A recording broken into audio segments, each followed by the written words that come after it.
Assalamualaikum warahmatullahi wabarakatuh. Salam dan bahagia Bapak Ibu Guru Penggerak. Perkenalkan, saya Rini Oktavia dari SMA Muhammadiyah 1 Padang, calon guru penggerak Angkatan 8 dari Kota Padang, dengan fasilitator Bapak Jeriko Sinaga SPD dan pengajar praktek Ibu Sylvia Adiswan Eskom. Pada kesempatan kali ini, saya akan memaparkan demonstrasi kontekstual modul 1-3, yaitu visi guru penggerak. Untuk merumuskan visi guru penggerak, maka kita dapat menggunakan pendekatan inquiry apresiatif. Pendekatan ini mengidentifikasi hal baik yang telah ada di sekolah dan mencari cara bagaimana hal tersebut dapat dipertahankan dan memunculkan strategi untuk mewujudkan perubahan ke arah yang lebih baik. Agar dapat menerapkan pendekatan inquiry apresiatif, langkah yang dapat dilakukan adalah dengan menggunakan model Bagja.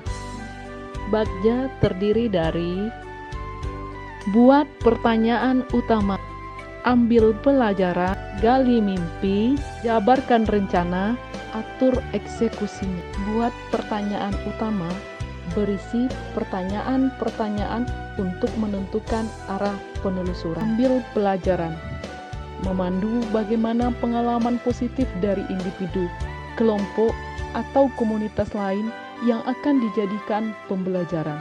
Gali mimpi, berupa narasi keadaan ideal jika prakarsa perubahan telah terwujud.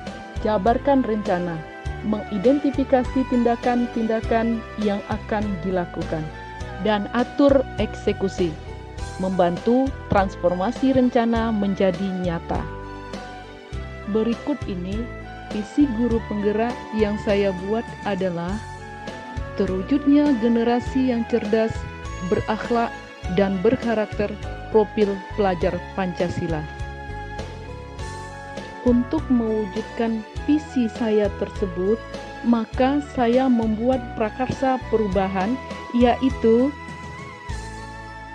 meningkatkan kreativitas dan motivasi belajar peserta didik melalui pemanfaatan teknologi. Adapun tahapan Bagja yang akan saya buat sebagai berikut. Yang pertama, buat pertanyaan utama.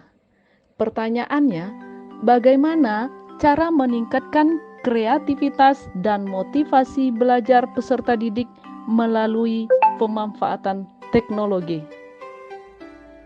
Tindakan atau penyelidikan yang perlu dilakukan adalah yang pertama, melakukan diskusi dengan kepala sekolah dan rekan sejawat.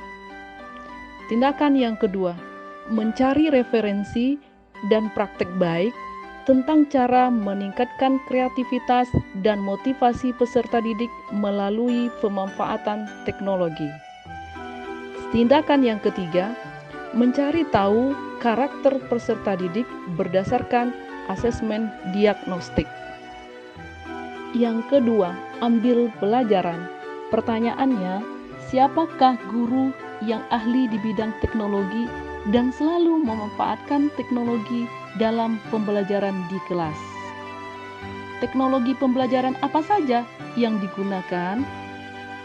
Bagaimana memilih media teknologi pembelajaran yang tepat agar dapat meningkatkan kreativitas dan motivasi belajar peserta didik? Tindakan atau penyelidikan yang perlu dilakukan adalah yang pertama, mencari referensi tentang tokoh guru yang ahli di bidang teknologi.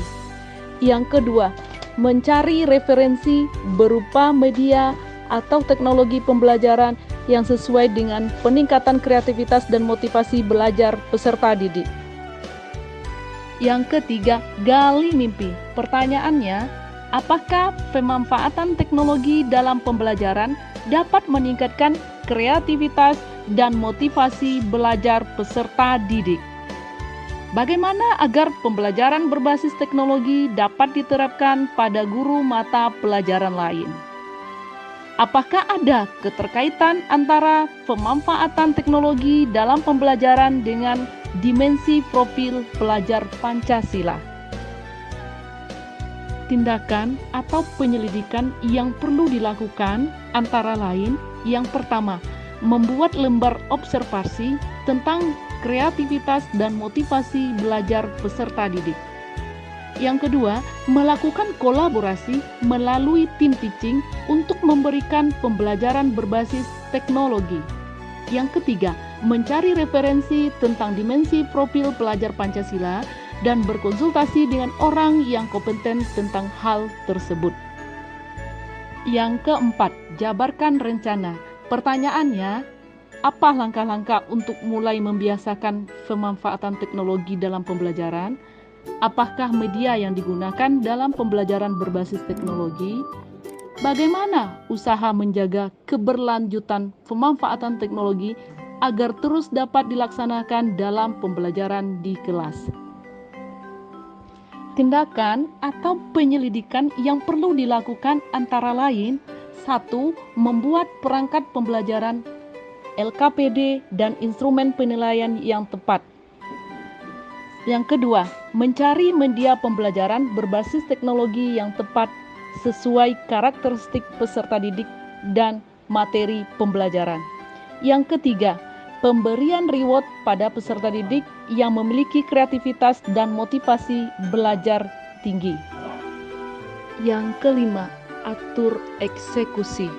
Pertanyaannya, siapa yang bertanggung jawab memonitor agar jalannya kegiatan pemanfaatan teknologi dalam pembelajaran dapat berjalan dengan baik dan konsisten? Tindakan atau penyelidikan yang perlu dilakukan adalah membuat jadwal kegiatan pembelajaran menggunakan teknologi yang bervariasi tiap minggunya. Demikian rancangan tindakan perubahan berdasarkan tahapan Bagja. Semoga dapat membawa perubahan ke arah yang lebih baik dengan berpihak kepada murid. Demikianlah video saya kali ini. Terima kasih atas segala perhatian. Mohon maaf atas segala kekurangan. Wabillahi taufiq wal hidayah. Wassalamualaikum warahmatullahi wabarakatuh.